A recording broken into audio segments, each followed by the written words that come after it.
Hello everyone, আশা করছি তোমরা সকলে ভালো আছো আর নতুন বছর তোমাদের খুব ভালোই কাটছে। অনেক দিন পর ব্লগটা আবার শুরু করছি। মাঝখানে অনেকটা চাপ গেল আর আমার শরীরটাও খুব একটা ভালো যাচ্ছিল না, তার জন্য ব্লগটা কন্টিনিউ করতে পারিনি। তো যাই হোক, তো নতুন উদ্যমে ভাবলাম যে নতুন বছরে আবার ব্লগটা স্টার্ট করা যাক। তো নতুন একটা ইন্টারেস্টিং ব্লগ দিয়ে আজকে শুরু করছি। তো বন্ধুরা ব্লগটা দেখতে থাকো, আশা করছি ব্লগটা ভালো লাগবে। গুড মর্নিং বন্ধুরা, আজকের ব্লগটা এখান থেকেই স্টার্ট করছি। এখন বাজে প্রায় 10টা মতো। তো চলো ব্লগটা দেখতে থাকো। আর এখন তো শীতকাল, শীতকালে রোদে বেশ মজাই, বলো। আমি ভাবলাম যে গ্রামের মানুষরা তো বড়ি দেয়, শীতকাল এসছে মানে আমাদের এদিকে বড়ি দেওয়া হবেই, এরকম একটা ব্যাপার। এবার এক একজনের ঘরে অনেক করে বড়ি দেয়, কার ঘরে 5 কিলো 6 কিলো এরকম 10 কিলো এরকম অনেকের ঘরে, মানে যাদের সংখ্যায় বেশি বা যারা খেতে খুব ভালোবাসে সেভাবেই, বা কোনো ফ্রেন্ডসদেরকে দিল বা কোনো আত্মীয় স্বজনকে দিল। আমাদের বাড়ি থেকেও যায়, যেরকম আমার মা দেয়, মামার বাড়িতে দিতে পারে না, মিমি অসুস্থ, তো সেই জন্য আমার বাড়ি থেকেও দিয়ে পাঠানো হয় তাদের জন্য। মা আগে দেখো চাল কুমড়াগুলোকে চেঁচে নিচ্ছে, আর তার এই যে দানা যেগুলো সেগুলো আলাদা করে রাখবে, আর অন্য সাইডে আবার ভেতরের দিকের যে শাঁসটা আছে ওটাকে করবে। আর এটা আলাদা বড়ির জন্য, এটা শুধু এই দানাগুলো দিয়ে এক রকমের বড়ি হয়। তো সেটা কালকে যখন বড়ি দেওয়া হবে তখন সেটা তোমাদেরকে দেখাবো যে বড়ি দেওয়া হচ্ছে কীভাবে। এই যে চাল কুমড়াটা, এটা নেসেসারি নয়, এটা তোমরা স্কিপ করে বড়িটা দিতে পারবে, তবে এটা দিলে একটা টেস্ট আলাদা রকম হয়। A few moments later. দেখো তোমাদেরকে বলেছিলাম তখন দানা বের করা ছিল মা, আর এখন দেখো এমনি শ্বাস শুধু বের করাচ্ছে। এটা আবার আলাদা বড়ির জন্য। এখানে দেখো, এখানে কোনো দানা নেই, আর এর নিচে কিন্তু আছে। এই বের করো, এই দেখো এটা কিন্তু আলাদা, এটা দানা মিশে আছে, এটা একটা আলাদা বড়ি দেওয়া হবে। আর দানা যেটা নেই সেটা আবার আলাদা বড়ি দেওয়া হবে। আর এটা নিয়ে একটা আলাদা প্রসেস আছে, তোমাদেরকে সেটাও দেখাবো কিভাবে একে মানে তৈরি করতে হয় বড়িতে দেওয়ার জন্য। বড়িতে কিন্তু এরকম ভিজা অবস্থায় দেওয়া যায় না, এর জল পুরো একদম বের করে দিতে হবে। Later that same evening. এই দেখো ফার্স্টেই নিয়ে নিয়েছি মিথি, আর একদম অল্প পরিমাণ মিথি নিয়েছি, কারণ মিথি বেশি দিলে বড়ি কিন্তু তেতো হয়ে যাবে, তাই জন্য মিথি একদম অল্প, একদমই অল্প নিতে হবে। পরে মাও তোমাদেরকে জানিয়ে দিবে যে কত কীরকম কী পরিমাণ নিতে হবে। এরপর দেখো পানমৌরি নিয়ে নিয়েছি, পানমৌরিটাকেও আমরা গুঁড়ো করে নেব।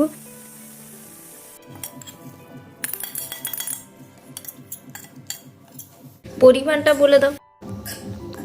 1 কিলো বিড়িতে 100 জিরে, 50 মৌরি, 25-এর হাফ মেথি, কালো জিরে 25-এর হাফ, আদা 250, লঙ্কা পরিমাণ মতো, যে যেরকম খাবে 100, 150, 200 যে যেরকম নিতে পারে।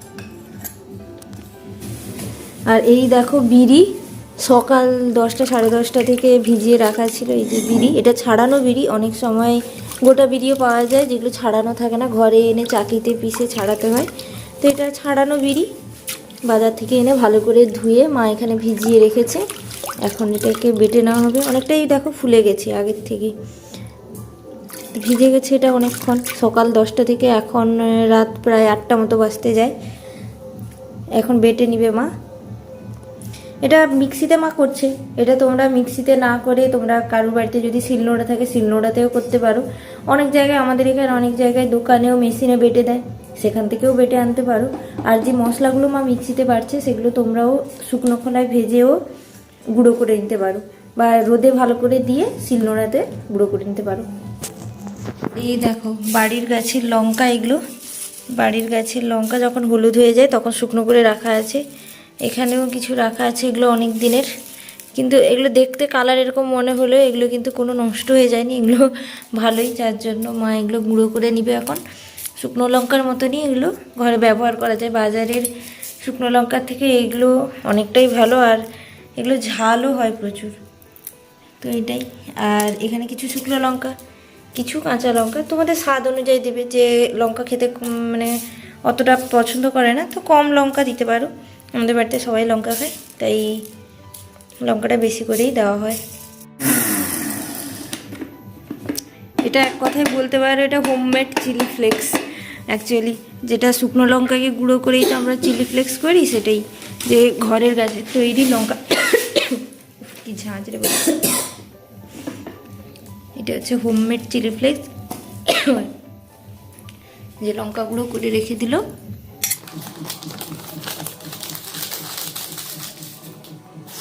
আর এটা দেখো, এটা হচ্ছে নিম পাতা, ঠিক আছে?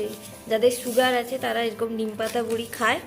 তো এইটা মানে আলাদা করে রাখা থাকবে, যখন নিম পাতা বড়ি দেওয়া হবে তখন এটা শুধু মিক্স করে নেবে। Later. এই দেখো, এবার হচ্ছে মেন জিনিসটাকে বাটা হবে। এই দেখো, সাদা সাদা বিড়ি, একদম তবে সাদা বিড়ি। বেশি জল দিলে আবার বেশি পাতলা হয়ে যাবে, বেশি পাতলা কিন্তু করা যাবে না, তখন আবার বড়ি দেওয়ার সময় বড়ি পুরো মেলে চলে যাবে পাটাতে। তাই জন্য মা জলটা একটু কমিয়ে দিল। দেখা যাক একবার বেটে তারপর জল যদি লাগে তখন দেওয়া হবে। দেখো মা জল তো কমিয়ে দিয়েছিল, তারপরেও দেখো কতটা পাতলা হয়েছে। এতটা পাতলা কিন্তু করা যাবে না, আসলে প্রথমটা বুঝে নিল, এরপরেরগুলো একটু শক্ত করে এটার সঙ্গে মেজারমেন্টে ব্যালেন্স হয়ে যাবে। কিন্তু এটা দেখো কতটা পাতলা হয়েছে, এত পাতলা কিন্তু হবে না, একটু টাইট থাকবে। এইরকম করে পুরোটা বেটে নেবে। পুরোটা বেটে নেওয়ার পর রাতেই আবার একবার বাটবে, তারপরে আবার ভোর থেকে উঠে আবার একবার বাটবে, 3 বার বাটবে। 3 বার বাটার পর গিয়ে মানে একটা বড়ি দেওয়ার পেছনে কতটা মানে পরিশ্রম থাকে সেটা তোমাদের সঙ্গে আজকে আমি শেয়ার করছি। আর বড়িটা খেতে হয়তো মানে 5 সেকেন্ড টাইমও লাগে না আমাদের, এতটাই হয়তো খাস্তা হবে বা যাই হোক খাস্তা হয় যে বড়িটা খেতে অত মনে হয় না। কিন্তু একটা বড়ি দেওয়ার পিছনে একটা মানুষের অনেকটা কষ্ট থাকে। এখন তাও মিক্সি হয়ে গেছে, মিক্সিতে করে নিচ্ছে, এতটা মনে হবে না। কিন্তু আগে আমি ছোটোবেলায় দেখেছি শিল নোড়াতে সারা রাত ধরে বসে বসে সবাই বাটতো, শিল নোড়াতে চাকিতে বাটতো। কিন্তু এখন সেটা নেই, এখন সুবিধা হয়ে গেছে, সবার বাড়িতে মিক্সি হয়ে গেছে, মিক্সিতে করে বেটে নেয়। তো মা এখানে বাটুক, অনেকক্ষণ টাইম লাগবে, মানে এটা শেষ করতে কমপ্লিট করতে মিনিমাম 10টা-11টা হয়ে যাবে। তো আমি এখন যাই পড়তে বসতে, তো পরে মা কি করছে আবার সেটা তোমাদের সঙ্গে আপডেট দেব। 3 hours later.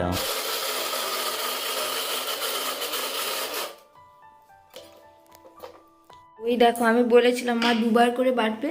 ফার্স্ট যখন বেটেছিল এই গামলাতে রেখেছিল, এইটা থেকে দেখো বেটে আবার এই পাশে আবার ডবল করে বাড়ছে। এখন দেখো বাটাটা কতটা প্লেন হয়েছে, পুরো মাখনের মতো একদম। মা হাতে একটু দেখাও, দেখেছো তো? সেই প্রথমবারের মতো কিন্তু দেখো নেই, একটু টাইট বাটা হয়েছে। আর এটা আবার ভোর থেকে উঠে কিন্তু মা বাটবে। আর এখানে বাকিটা এখনো বাটতে বাকি আছে, এটা বেটে সারার পর আবার এখানে কাঁচা লঙ্কা আছে, আদা আছে, ওগুলো বাটতে হবে। সেগুলো বেটে সেরে এখন রাতে রেখে দিবে। Early the next morning. Good morning বন্ধুরা, দেখতেই পাচ্ছ মা ভোর থেকে উঠে এখানে বাটা আরম্ভ করে দিয়েছে। আমি একটু দেরি করে উঠলাম কারণ বাইরে প্রচণ্ড ঠান্ডা। ওই দেখো বাইরে ফাঁকা হয়ে গেছে, রোদও হালকা হালকা বেরাতে আরম্ভ করেছে। আর এদিকে মায়েরও বাটা কমপ্লিট মোটামুটি। তো এরপর ফ্রেশ হয়ে নিই। 20 minutes later. চলো তোমাদেরকে দেখাই চাল কুমড়াটার আমি কালকে রাতে কি করেছি। অ্যাকচুয়ালি কালকে রাতে আমি আর তোমাদেরকে দেখাতে পারিনি, এইখানে আছে দেখেছো কীরকম পাতলাভাবে মায়ের শাড়ি, তার নিচে আবার খবর কাগজ দেওয়া আছে, কারণ এটা তো মাটি। আর এগুলো ভিজা ছিল, আমি বলেছিলাম কালকে তোমাদেরকে, এই জন্যই নিচে পেপার দেওয়া আছে যাতে কাদাটা অন্তত না ওঠে। দেখো আমি কিন্তু দানাগুলো আগে তুলে নিয়েছি, আর এইবার এইগুলো দেখো এরকম করে আস্তে আস্তে আস্তে আস্তে করে তুলে নেব।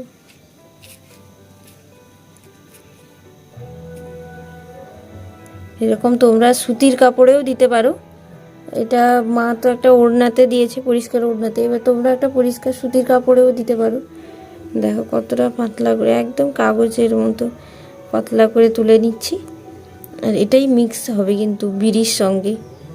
A little longer than a few minutes later. এখানে আছে কিন্তু 3টে পাটা, এগুলো কিন্তু বাড়িতে বাঁশ দিয়ে বোনা। তো এই পাটাগুলোতে এবার একটু একটু করে তেল লাগিয়ে নিতে হবে, বড়ি দেওয়ার আগে থেকেই তেল লাগিয়ে নিব, দিলে আর বড়ি দিতে দিতে এইসব ঝামেলাও থাকবে না। তো চলো আগে তেলগুলো দিয়ে দিই, তারপরে এখানে তো মশলাপাতি। আর কালকে রাতে বলেছিলাম না আদা বাটা আর লঙ্কা বাটা, দেখো মা বেটে রেখেছে আদা বাটা এখানে, আর এই নিচে হচ্ছে লঙ্কা বাটা। আমি আর তখন পড়ছিলাম বলে তোমাদেরকে দেখাতে পারিনি। তো এটাই হচ্ছে আদা বাটা লঙ্কা বাটা, আর বাদবাকি মশলা ওই প্যাকেটে আছে, যখন মেশাবে তখন তোমাদেরকে দেখিয়ে দিব। চলো আগে চটপট করে দিয়ে দিই, অনেকটাই বেলা হয়ে গেছে, দেখতে পাচ্ছ অনেকটাই সকাল হয়ে গেছে, ওপাশে সূর্য উঠেছে। তো চলো আগে চটপট করে পাটাতে তেলটা ঘষে নিই। দেখো আমি কিন্তু পেপারে অল্প করে তেল নিয়েছি। এবার আস্তে আস্তে এইভাবে করে ঘষে নেব ভালো করে। পেপারে অনেক সময় স্লিপ হয়, তাই কাপড়ে করলে কিন্তু এই স্লিপটা হবে না। এই যে পেপারে করছি, আর ঠান্ডার দিন তো হাত এখন বসে যায়, তো স্লিপ করে অনেক সময়। কিন্তু যদি এটা কাপড়ে করা হয় স্লিপ হবে না। দেখো পাটাটা কেমন চকচক করছে, তুমি বুঝতে পারছো না হয়তো। এইগুলো আলাদা রকম, একটা তেল দিয়ে দিলে একটা চিকচিকে ভাব হবে। আর তেলটা দেওয়ার কারণ হচ্ছে বড়ি যে দেওয়ার পরে সেটা লেগে থাকবে না, যখনই শুকে যাবে অটোমেটিক একা একা উঠে যাবে। এটাই হচ্ছে, যেরকম কেক আমরা দেওয়ার আগে যেরকম একটু তেল দিয়ে দিই, এও তাই। তো এটা দেওয়া হয়ে গেছে, এবার এটা মুড়ে দিই। এরকম পরপর দিতে থাকবো, আর পরপর এরকম মুড়ে মুড়ে আবার এদিকে চলে আসবো। তো আগে চটপট করে পাটাটায় তেল ঘষে নিই। আদা বাটা, লঙ্কা বাটা, তারপর কালো জিরা, এমনি সাদা জিরা, আর ওটা কী দিলাম, আদা বাটা, মেথি গুঁড়ো, লঙ্কা গুঁড়ো, সমস্ত রকম মশলা একটু একটু দেওয়া আছে। আর হ্যাঁ, অবশ্যই মনে করে লবণটা দিতে হবে, কারণ লবণ না দিলে কিন্তু কোনো টেস্টই আসবে না। লবণ দিয়েছো মা? ঠিক আছে, লবণ দিয়ে ভালো করে এরকম মাখিয়ে নিতে হবে আগে। আর এখানে এটা হচ্ছে মগজদানার বড়ি, মানে চাল কুমড়া যে দানাটা থাকে সেটাকে ছাড়ানোর পরে এটা মগজদানা কিনতে পাওয়া যায় এটা। আর যেটা আমি সকালবেলা তুললাম না, সেটা কিন্তু আবার একটা আলাদা দানা বড়ি পড়বে, গোটা দানার বড়ি।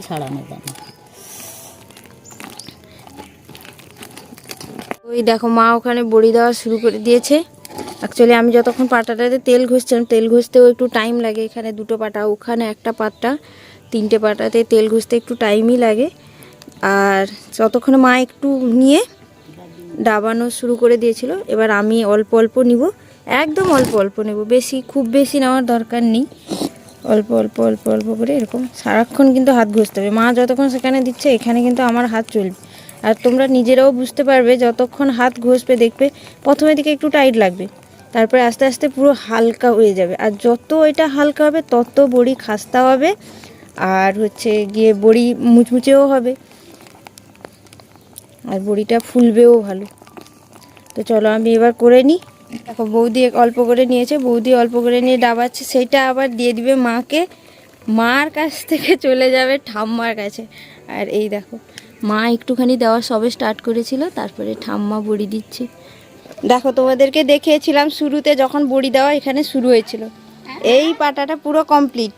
এখানে দেখো এটা কিন্তু দানা বড়ি, মগজ দানা দিয়ে আছে, আবার এমনি দানা দিয়ে। আর এটা দানা, আর এটা হচ্ছে এমনি তরকারি বড়ি, ফুল বড়িও বলে, ছোট্ট ছোট্ট একদম। দেখো ছোট্ট ছোট্ট বড়ি এগুলো। একটা শীতকাল আর চাদরের মতো গল্পে তুমি থাকতে এলে বেশিতে বা অল্পে। একটা শীতকাল আর চাদরের মতো গল্পে তুমি থাকতে এলে বেশিতে বা অল্পে। রোজই ফুটিয়ে গেলে ফুল কিংবা আলপিন, ভাবছি যাকে সে কি তুমি নও। এবার আমি একটু দেব, কেমন দিচ্ছি বন্ধুরা কমেন্ট করে জানাবে।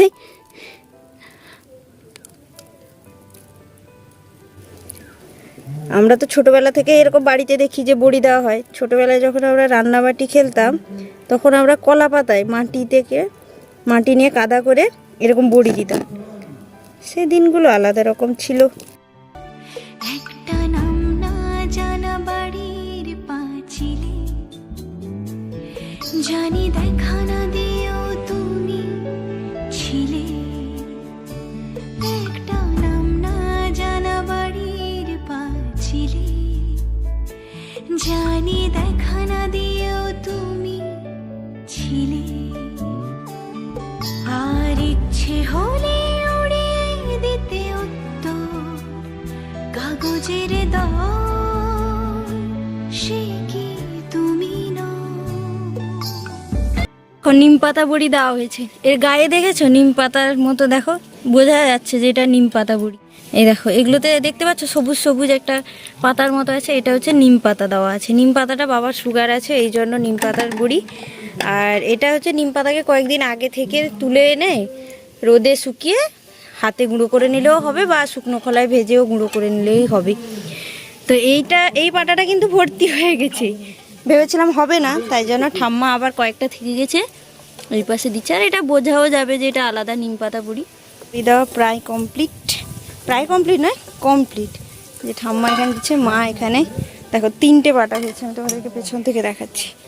এটা প্রথমে একটা বড় পাটা, সেটা একটা, 3টে পাটা। লাস্ট বড়িটা দেওয়ার সাথে সাথেই আমি আজকের ব্লগটা এখানে শেষ করছি। যদি ব্লগটা ভালো লেগে থাকে তাহলে অবশ্যই like, comment, share and subscribe করে দিয়ে আমার পাশে থেকো। তো ততক্ষণে যেন তোমরা ভালো থেকো, সুস্থ থেকো। দেখা হচ্ছে নেক্সট ব্লগে। টাটা।